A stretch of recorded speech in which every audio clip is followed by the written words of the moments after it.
So I just finished watching The Batman after everyone else got their chance to see it and everyone else gave their input on it. But I have to say, this is a pretty good movie.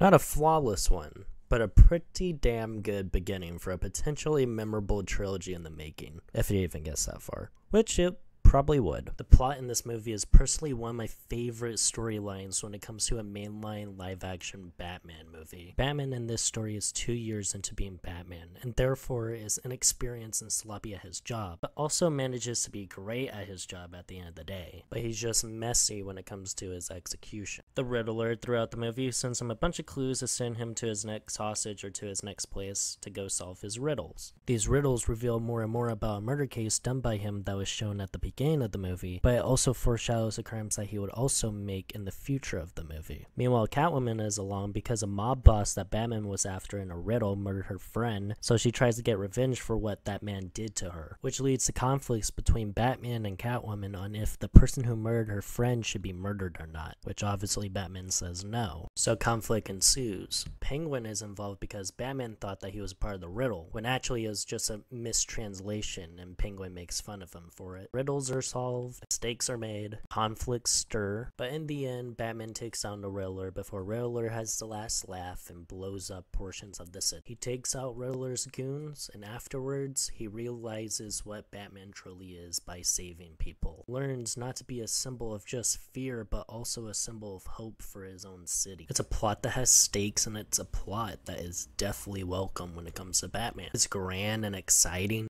fearful and dark, but also optimistic, weirdly. But it's everything that I could have wanted from a Batman movie. Probably even more. If you're a Batman fan, you'll definitely enjoy this. This movie is a prime example of how to bring Batman back to his true self again. Not guns a-blazing, do you bleed, Batman, but to bring Batman back to form again. Back to what Batman truly is. And back to what makes his character so compelling in the first place. We, for the longest time, had an interpretation of Batman that doesn't even feel like a true Batman. Sure, there's a small minority of people who still love Zack Snyder's version of Batman somehow, but Zack Snyder does not understand what makes Batman truly Batman. Batman does not fire a gun. He does not kill. That should be known, and that should be a solid fact. Unless it's a group of people trying to mimic Batman but doesn't even know what he stands for or why he is the Bat. But if they are trying to portray a real Batman instead of some sort of followers, then that just goes against his character in so many ways and makes the reason why he is Batman in the Zack Snyder film so hypocritical when he doesn't take one life, but he'll gladly take other multiple lives in the past by making him kill and making him use a gun. It's basically a contradiction of his character and is why Bruce Wayne becomes a Batman in the first place. The reason why he does not kill is because if he killed another person, then that means to him, he's not any better than the person who killed his parents.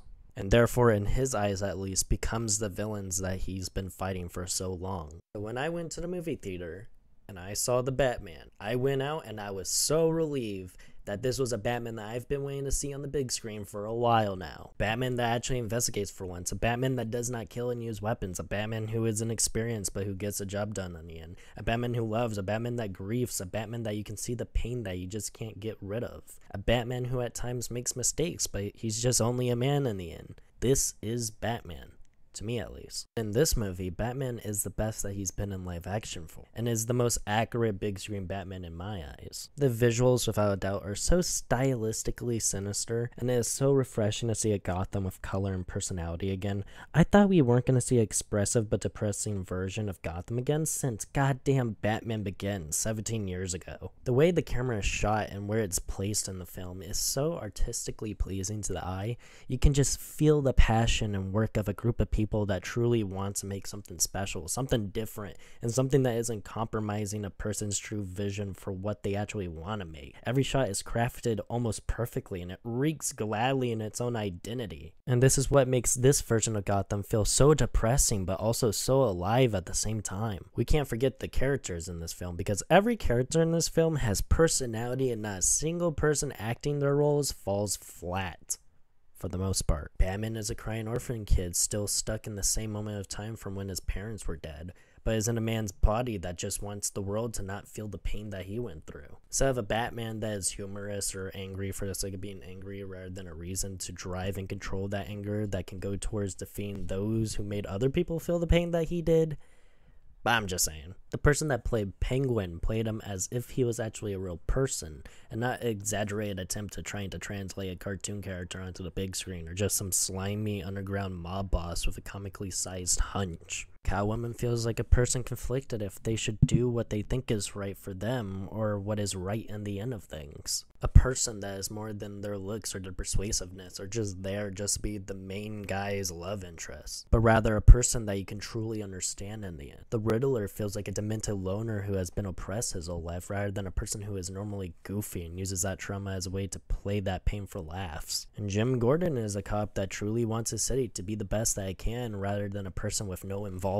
Not as a person that you can just say, God, he's right there, can't you just see him? Oh my God, he doesn't do shit, but he's right there, oh my God. Or a person that is just there just to put on the bat symbol. In general, interpretations are important, and the ones I listed, they can go ahead and do their own versions of what they want. It's a character they want to tell, and they can do their own version as long as it's faithful to that character and to its tone. Hell, a lot of these performances I still like because they stuck with a tone that they wanted to have with their films. I just like these Batman characters in this movie because the characters feel more fleshed out and real than other interpretations of these characters, or just any other version of their characters that I haven't seen in a long while. Or even for some cases, like the Riddler, I haven't seen a different interpretation of him like this ever. But for the most part, they make us care or understand where these characters are coming from. Now onto the music. The music is pretty great in this, especially when it comes to the Batmobile scene. It's so good. But I'm not really a big soundtrack buff.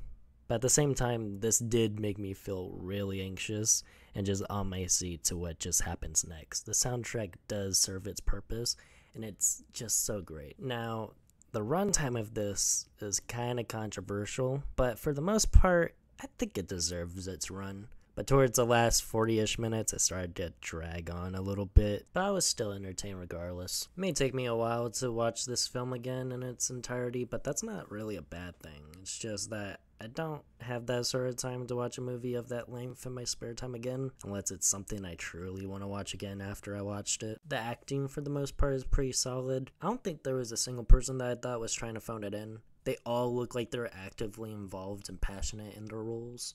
Some went more over the top than others. By some, I mean one, but we'll get to that in a bit. Last thing I just wanted to add before the negatives come, which are really minor, is that the costume designs are pretty tactile and the most real feeling of any Batman film I've seen when it comes to live action portrayals of these characters. It's like a mixture of realistic but also its own charm to it that isn't completely realistic, if that makes sense. Now to the negatives. Most of the complaints I'm gonna say goes towards the Riddler, sadly.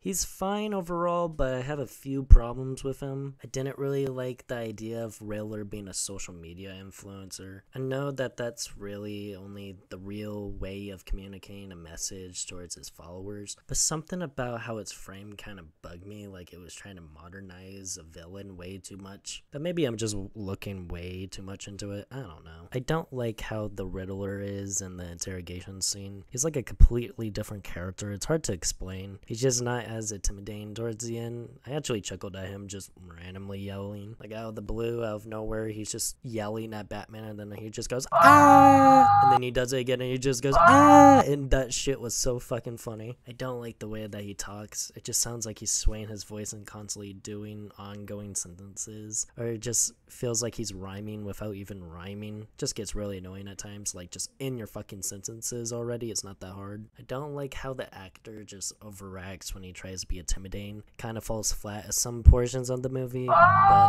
that's my complaints for the Riddler. A compelling villain at some points, but at some times they're just kind of annoying. I think it's kind of funny that Catwoman has debt and then Batman notices, but doesn't help her at all with her financials, even though he's a goddamn billionaire. I'm pretty sure he can spare a few $100, just saying. I thought the ending scene of Joker and the Riddler was sort of just shoehorned in. The last 30 so minutes felt longer than what it should be, and to be honest, it can be kind of slow. But overall, this movie is not perfect, but it is a pretty great movie to watch that you should definitely give a chance, and it displays a potential stepping stone for a great trilogy, or just a duology in the making. I'm going in between an 8 out of 10 to an 8.5 out of 10, but I think I'll go for an 8.5 out of 10. It may go up in the future, who knows. Anyways, Have a nice day. Subscribe if you want to. Like if you want to. Even comment if you want to.